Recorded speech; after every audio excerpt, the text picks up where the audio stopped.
I got over enthusiastic and I drew a line while you were switching over to video number 2 at about 1000 BC.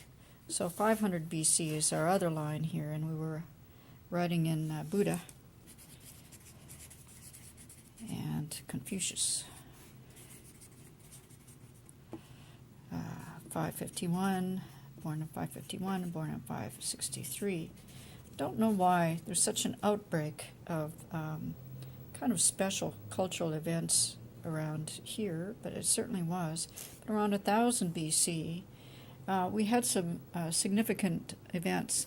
The Zapotec alphabet was adopted, and the Shang dynasty ends, and there follows a period of war, the warring states. And I think I had referred to that the last time we left Asia.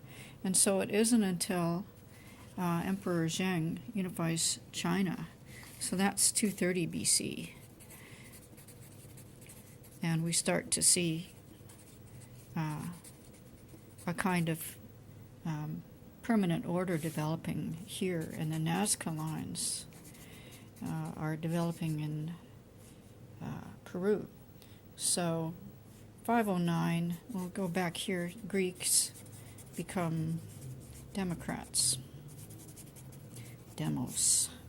So a lot of things happening around the 500s.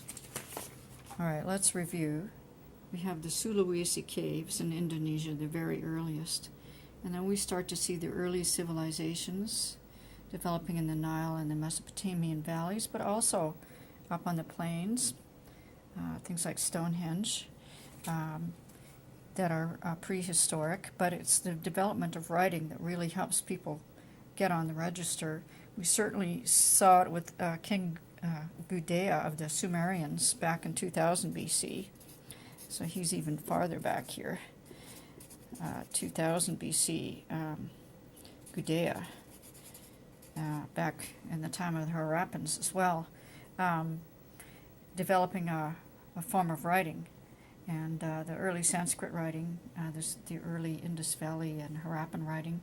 So writing really helps, making monuments really helps, lasting a long time really helps, because the Nile civilizations are able to carry on for 1,000 years before they get into big trouble. And so we have the earliest Mayan pyramids coming in around here. So Mayans take over from the Olmecs. So we're going to put the Olmecs back here. So we have the Olmecs back here among the very early societies. Remember the giant heads. A giant head while I'm holding my camera. Sure I can. The big heads. And then the Mayans are the successor peoples. And of course, both the Olmecs and the Mayans had writing and a consistent monumental art. We have the Greeks, those upstarts coming along. I like what Derek said. There was a pop-up culture in the Minoans, who were back in the thousands. And so we have this area here is all about Greco-Roman. Yeah, so 475 with the Parthenon. Greco-Roman empire building. So the Romans obviously are the people who lived when Jesus was born, and we have them carrying on until finally 180 AD they start getting pressure from the Celts, and Constantine becomes the emperor in 306, and most of you will know he was the first Christian Roman emperor. So we have kind of Rome becoming Christian, and then down here in 420, Buddhism becomes the state religion in China. And in India, it becomes a state religion with Asoka, so much earlier.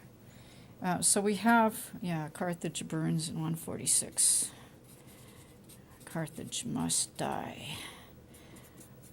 BC.